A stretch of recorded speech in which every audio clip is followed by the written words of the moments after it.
Hello and welcome to God's Economy, your intersection between your faith, focus, and your finance.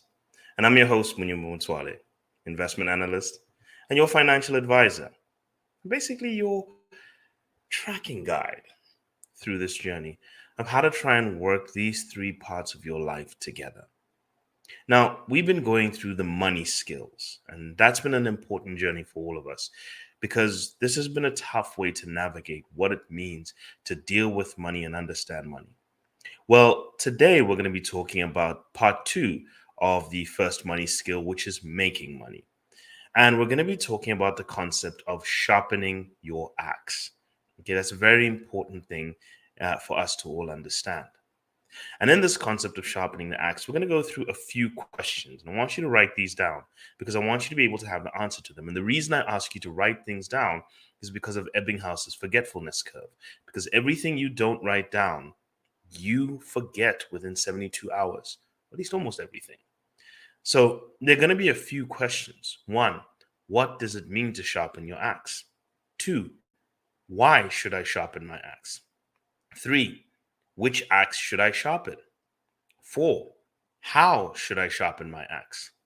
Five, the mastery process of sharpening the axe. Six, how do I multiply the number of sharp axes I have? And seven, how do I expand the number of sharp axes I have? So these are going to be questions I want you to answer. So remember, what is the first one? So let's get into the process of sharpening your axe. And this is the make money skill part two on today, which is sharpening your axe. So, as I said, these are the main processes I want us to be able to look through. And these are the things that we're going to cover. So, take them down because this is important. You're going to learn something called splintering, you're going to learn something called collaboration. And I'm going to take you through multiple things today with some good examples to try and help you. But first, let's start with our focus verse. And this is Ecclesiastes 10:10. If the axe is dull and its edges are unsharpened, more strength is needed, but skill will bring success. Okay? So I want you to understand that the first step to unlocking wealth is focusing in a specific area, and skill in that area will bring you success. All right. So I really want you to focus right there.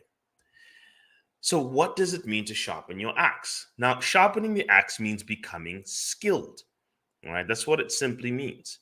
And when you go through the definition of the word skill in Merriam Webster, it means the ability to use one's knowledge effectively and readily to execute in the executional performance of a task.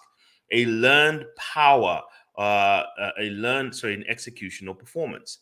A learned power or doing something competently, or the developed aptitude or ability. So I want you to basically combine the first two: the ability to use your knowledge effectively and readily to execute or perform a task competently. Combine that because competently is very important. Now, to be skilled, this is sharpening your axe, is to achieve mastery in something. To achieve mastery in something such as a technique or a trade. Now, if you look very carefully, the word mastery. Now, make sure that's big there. Mastery is there. So you've been given the ability to sharpen your axe, and that is becoming a master of something. Okay. Now, I know we always have this thing because everybody wants to diversify. And right now, the debates are flying off in people's heads right now because they've heard this one person say, no, you got to do so many things and multiply. And we're going to talk about multiple streams of income here when we actually get down to the end of it, how to multiply streams of income while maintaining while utilizing a sharpened axe. We're actually going to talk about it so you understand there is an actual process to this. And I'll give you a few examples and I'll give you even personal life experience. But this is what it means to sharpen your axe. So why should you sharpen your axe? Well, if you want to know why you should sharpen your axe, look at the Bible verse. It actually explains it. More strength is needed if it's unsharpened, and skill brings success. Now, there's a point here I want you to understand. Now, the reason why you sharpen your axe, the first one is to improve your perceived value, okay, to the buyer or the customer of your work. So whatever it is you're doing that's of value to somebody, they are willing to pay a higher price for it because you have sharpened the axe. A sharpened axe therefore requires that they have to utilize less strength, they have to utilize less resources or less quality resources, and also they take less risk. So for them, there is a perceived higher price that they're willing to pay. If you have sharpened your axe in a specific area, in other words, if you are better at cooking something, if you are better at sewing something, if you are better at making something than they are, then they believe, or than anyone else, then they are willing to pay a higher price than what goes on the market, because there's less of a chance you're going to mess it up. And also there's less of effort that you need to use. So they feel more confident in you. When the axe is sharp, you feel more confident in your swing. So that's one point you have to understand. So people are willing to pay a higher perceived price specifically for a sharpened axe. The second thing you need to realize is that it also reduces your cost. You see, people look for the sharpest axe. If you're looking to try and cut something, you actually look through. If you want to, let's say, cut meat, you're going to rifle through your closet or your drawer and look for the sharpest knife to be able to cut it, or the most appropriate knife. So here's the funny thing. The sharpest axe is actually the most sought after axe. Therefore, that sharpened axe pays less in marketing material. Therefore, that sharpened axe doesn't have to go around trying to market itself, trying to push itself. It doesn't have to give as many sales promos. That sharpened axe is already sought after, as it is readily waiting to be paid for on that price. That is what happens when you sharpen your axe and you've marketed yourself up to a certain point. You don't have to continuously market yourself. You don't continuously have to prove yourself. You don't have to continuously have to give out free trials. But if you're not a sharp axe, everybody is unsure about you. And therefore, they want to try you out first. But the sharpened axe doesn't need to be tried out. People already know what they're looking for by the time they pick up that sharpened axe. So that is the first point. That's the second point. So therefore, having higher perceived value, or a higher price point, and a lower cost of sales and administration, all those things, you now have a wider profit margin. In other words, you're highly profitable.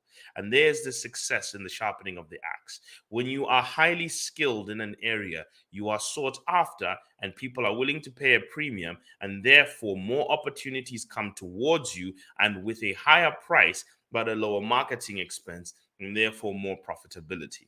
So you want to try and make sure you juggle as many of the profitable things, the wider profitability things, and that's why becoming very, very good in an area is very critical. So sharpening of the axe is extremely important. And that is the reason why we sharpen the axe. Now, which axe should you sharpen? So you sharpen the axe that is closely related to your talent. Now, even in the book of Proverbs, it says, Proverbs 18:6 says, "For a man's gifts will make room for him and give him before greatness." Now, the reason I say, find where you are talented, okay? Find where you are naturally gifted, not where you are educationally gifted. Find where you are naturally gifted and sharpen that axe. When I was a kid, I was very good with pattern recognition. I was able to spot patterns very quickly. Whenever someone swings their arm, just sitting around, if somebody's sitting and they're swinging their arm, I could actually draw a line in my mind and see it continuously going. And I became very neurotic about the pattern that was moving on, because I wanted to be able to predict the next move. Okay. I became very critical about always trying to figure out where the origins of things were, because I wanted to always predict. That is a natural inclination of mine. Okay. Pattern recognition. When it came to confidence in speech, it's a talent I had when I was a kid. So that's why media became quite useful to me. So the purpose of all of this, I'm trying to tell you, is that when you have a natural inclination for something, there is this effect that God has endorsed it. Now, these are the skills that have brought me before people, that have given me opportunities. They have made room for me, and they have brought me before people of greatness. They've brought me before people who have opened opportunities for me. They've brought me before the right kinds of people. So what you really want to try and understand in your functioning is that your skill, your natural talent. So I want you to differentiate between skill and talent. A natural talent is a gifting. It's something that's already there before it was taught. There's a little bit of potential in it. Okay, it was there. So what are you naturally inclined towards? What things can you do without being taught, but you're not too great at them, but you can naturally just pick them up quite quickly? What things can you learn fast? What things can you execute a bit more proficiently than others without having some sort of educational background? Where is it? And it happened a lot when you were a kid. So those talents and gifts are endorsed by God, and He will make room for them. In His grand plan, He placed them in you because He has opportunities laid out for them, which are lower marketing costs, by the way. So where God has already put opportunities laid out for you in a specific area, He has also lowered your marketing expense. You will have to put yourself out there a little bit, but He's made it less, that you're actually going to be throwing a lot less money into a sinking fund of marketing expense. So you really want to collaborate with God on this one. Where are your natural gifts and talents? You need to be very self-aware and observant in these areas, because that will help you see what to do. That's number one. You want to focus on where you are naturally gifted. Number two, you want to focus on where it fits what you value to solve. Every single one of you are brought onto this planet to solve a problem. And let's go back. I always say, go back to John 3:16. For God so loved the world that He gave His only begotten Son, so that no man shall perish and all people shall have eternal life.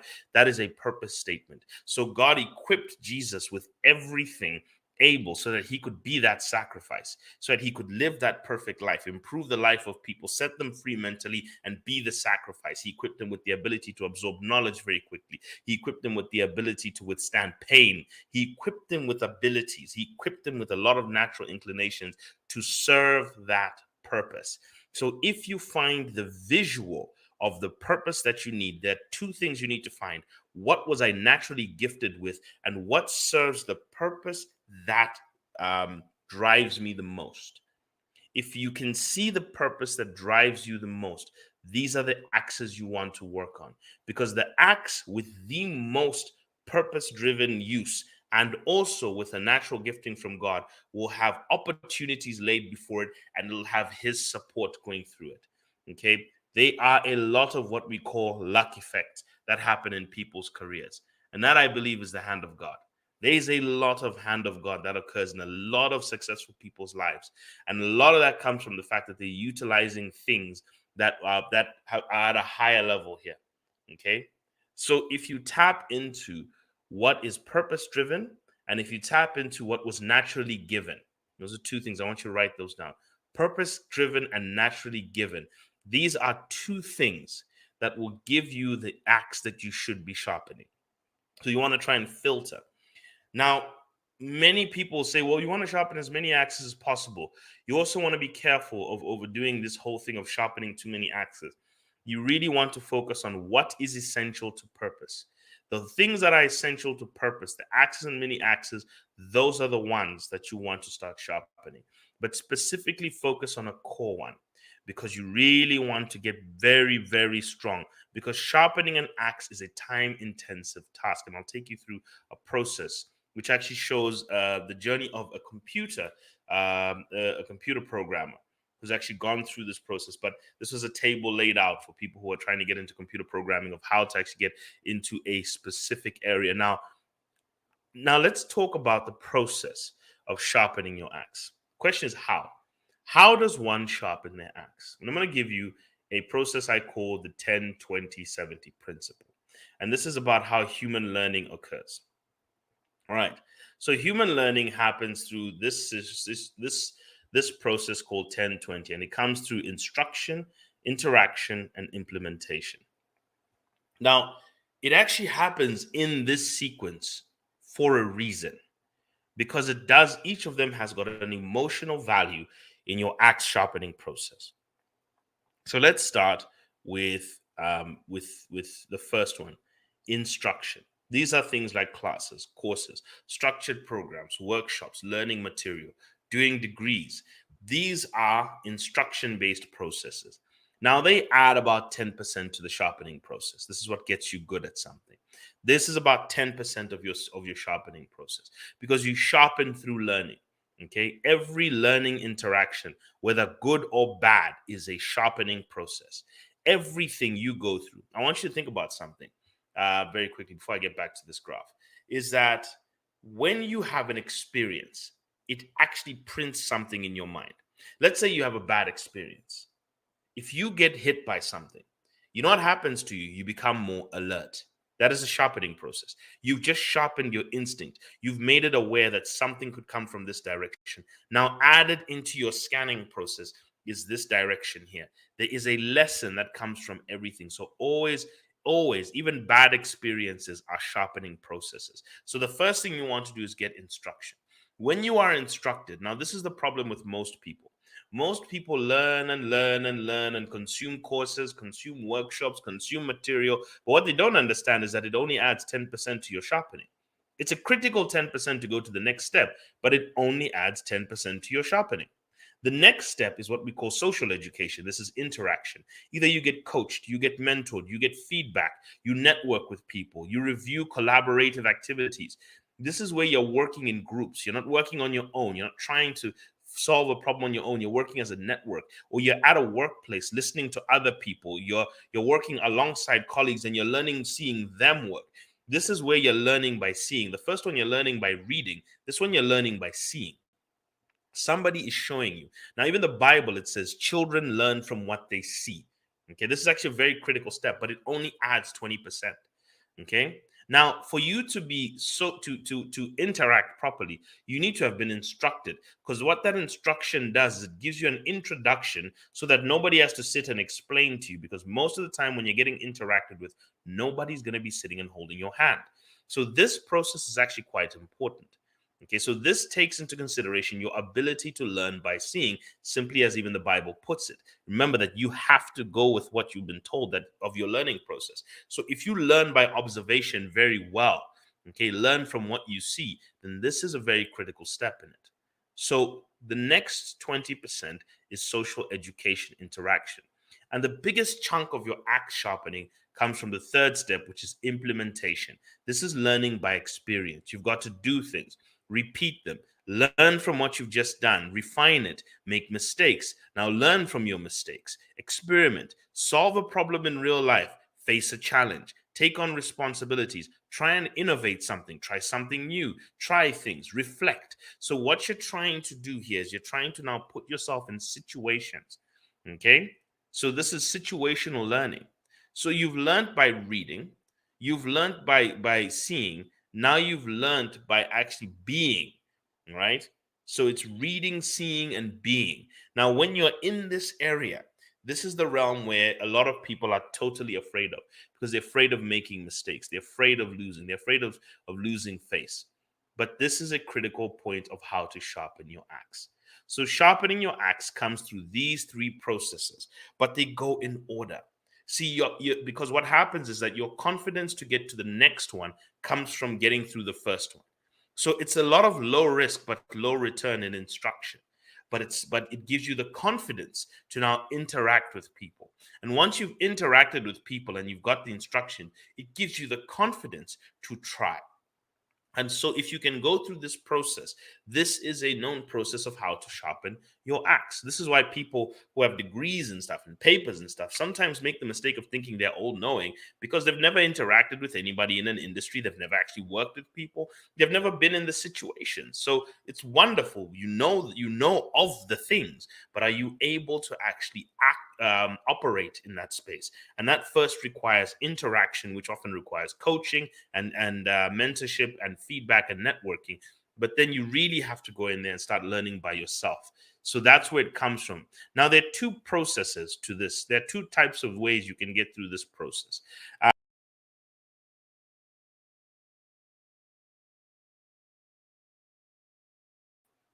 Sorry about that. The first one is called the discipleship process. There are two ways you want to go through this.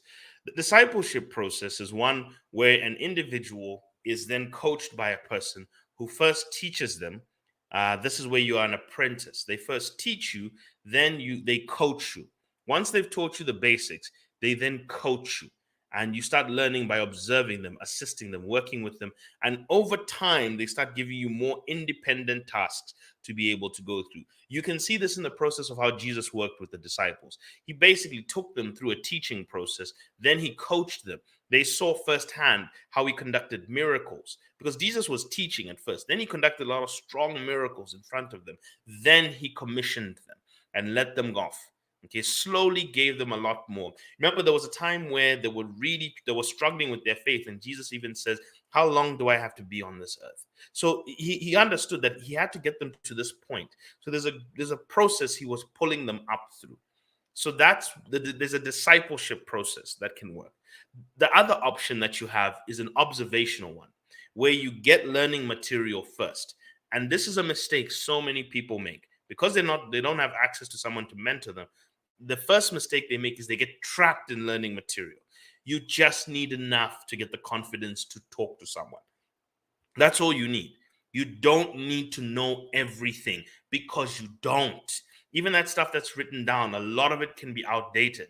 So this is the problem that you're making. So try and go through just enough learning material, because the critical step is the mentorship process.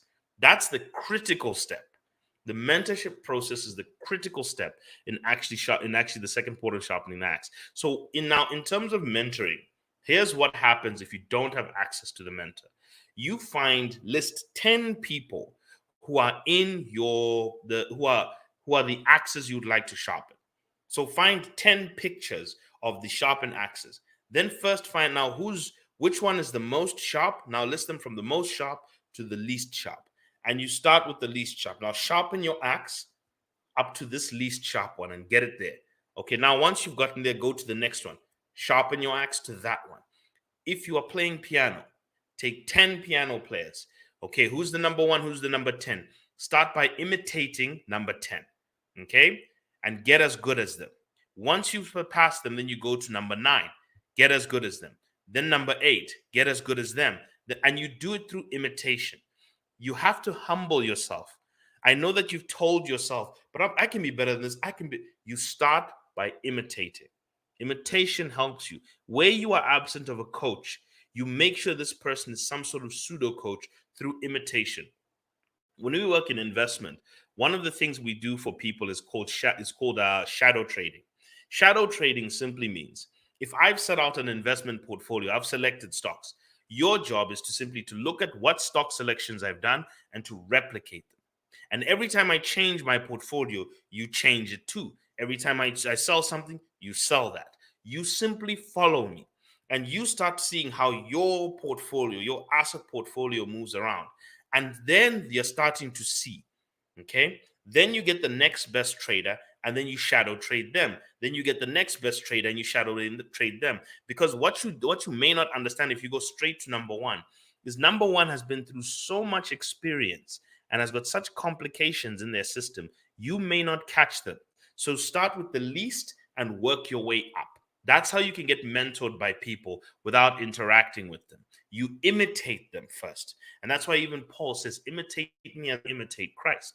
Okay, because some people struggled with the imitation of Christ who was on paper. So Paul said, imitate me as I imitate Christ. So try and find your imitation point, okay, so that you can rise up the ladder. That's how you sharpen your axe incrementally. So sharpen your axe using the imitation ladder. And once you've gotten to that point where maybe you've gotten to the top person, you're now able to exceed them, then you can venture into the new by yourself. So that is the process, like I said, of sharpening your axe when dealing with an individual. So that is, I will then point this to what I call the mastery process. And this one I think I've pointed out many times by Booker T. Washington, where he says, number 1, build your knowledge in an area. Okay. Number 2, get a mentor. Study 1 to 3 people, or if you have not, study 1 to 3 people. So I've given you the imitation ladder or the study. Network with people. Remember that you have to socially interact. Then you start to practice extensively. Get to about 10,000 hours. Then you start to learn variations and specializations. Then you expand your network by traveling to other cities, towns, and countries and now interacting with their best. Often what happens to a person who has reached the top, by the way, of anything, is that you're going to start being called to international competitions, international meetings, all sorts of things. And now you're going to start interacting with bigger pools of people. You're going to move from the river to the ocean. That's what's going to start happening. You're going to start gradually moving from the river to a bigger river to eventually the ocean. Okay? And then eventually, then you want to build your reputation with your customers, repeat this, and mentor someone. So these are the stages you want to be able to go through in sharpening your axe. Okay, so keep focusing on that skill. And remember what I said, it's a purpose-driven skill, and it's one that you are naturally endowed with and naturally gifted with, because it'll make room for you.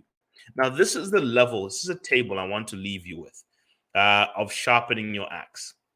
Now that we've talked about the mastery process, this is the skill I want to talk about with sharpening your axe. And there's a second part to sharpening the axe where I'm going to talk about diversification, and this we're going to leave until the next episode. So I want you to come into part 3 of this section where we're going to be talking about splintering, and we're going to be talking about expansion, how to then deal with your income streams. But today I want to leave you with this part. So when you're looking at, this is a table of somebody who's basically on a course to try and become a master programmer. And what you'll notice is that there's levels to all of this. The first level is what we call a trainee. Now, a trainee has practiced 10 to 100 hours of work. They're under constant supervision. The tasks they're given are very predictable. Okay, at this point, they follow instruction. The complexity of their work is simple and straightforward. The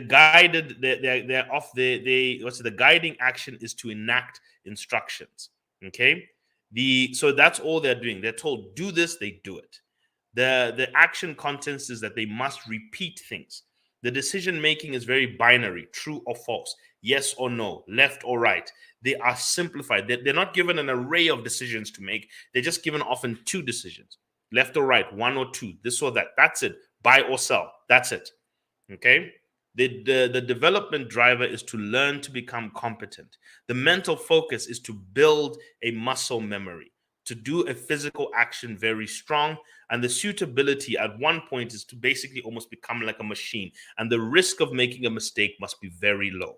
So you have to practice for 10 to 100 hours in this realm, okay, for you to get to the next level. Do things in stages. The next step you're trying to do in sharpening your axe is to become an apprentice. This takes 100 to 1,000 hours. So at this point now, you're no longer under constant supervision. Somebody's now just reviewing and giving you feedback. So they're not sitting over you watching you work. They're actually reviewing and giving you feedback. So bring that to me. Let me check it out. At this point, the things are not very predictable, but they're slightly predictable. You're not following instructions more than you're following a set of procedures. Okay.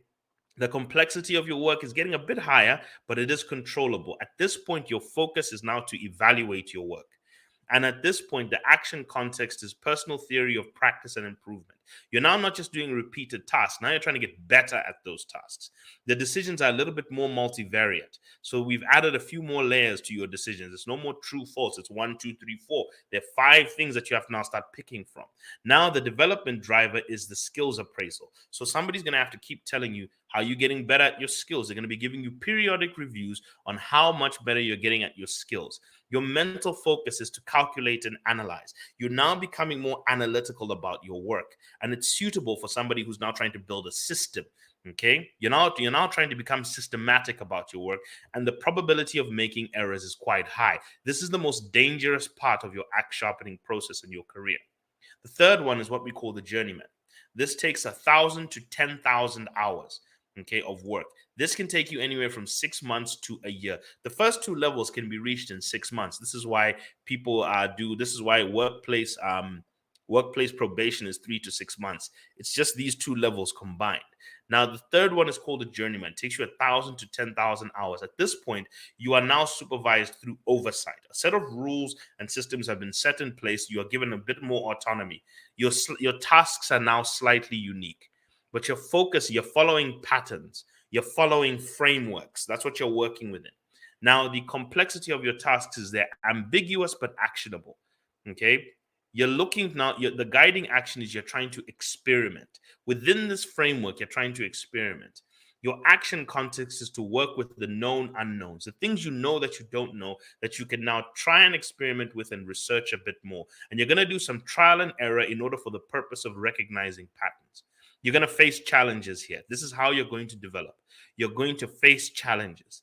And then you're going to have your mental focus is going to be on building relationships with this, working with this. What are the relationships in the environment of your work?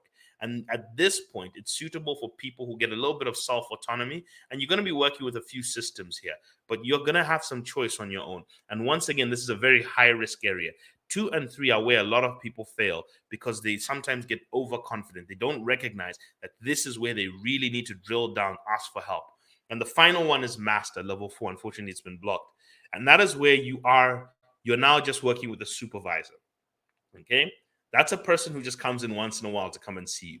Your tasks are very unique. You work according to principles now. Okay? You're the complexity. You are dealing with unknowns.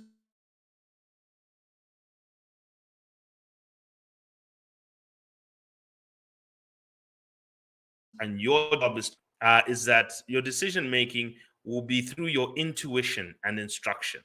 Okay, that is what you have to focus on. It's intuition and instruction. And your application of your skill will be real world situations. Your application of your skill will now be real world situations. Once you're dealing with real world situations, you will be dealing now more with principles and real situations and principles and purposes. So that's your mental focus. What is the principle of what I'm working with, and what is the purpose of what I'm doing? And then finally, you will also now be your suitability will now be for the real world. You're on your own now. You are no longer operating in a controlled and contained environment. But at this point, you are so good at what you do, at recognizing patterns, you understand the principles of your work, that you are now able to operate at a low risk way because you know enough. This is the process by which it takes to sharpen an axe. One axe. This is what you have to go through to sharpen an axe. This is why it's not advisable to try and sharpen too many axes. And if you try and and what happens to a lot of people is they get a lot of axes up to L2, but there's no value in L2. L4 is where the premium value is, and they end up with high sales expenses because they've got a lot of L2 axes and no L4 axes. Okay, sharpen your axe to an L4. If you have one good sharp axe, you can cut down many trees. But if you're trying to walk around with 4 semi-sharp axes, you're going to have trouble just chopping down one tree. Okay, so this is what you need to focus on in terms of the act of sharpening your axe. Now, in the next week, I want us to come together on how to diversify, because people always have this question, but you need multiple streams of income. I will talk to you about developing multiple streams of income with the simple sharp axe. I will also talk about expanding yourself into new territories with that simple sharp axe. But for now, let us focus today on sharpening the axe. That is the process. Pick one axe. So let's just go a quick summary. What is sharpening your axe? Becoming so skilled that you develop mastery. Why should you sharpen your axe? Because it's the most profitable way to operate. It makes you do things more effectively at a lower cost and lower marketing expense. Which axe should you sharpen? The one that is linked to your purpose in God, and the one that is linked to the one that is given to you. Okay? A task, a skill that is given, and one that is purpose driven. And 4, how should I sharpen my axe? 10, 20, 70. 10% instruction, 20% interaction, 70% implementation. That is how you sharpen that axe. And eventually, you start looking at what is the process by which you have to go through. Sharpen one specific axe at first. Become very good at it. It'll explain how we can diversify. Become very good in an area. You'll be worth more. Your 1 hour of work will be worth more. With that, thank you very much for joining me on God's Economy. God bless to you all. Have a wonderful day.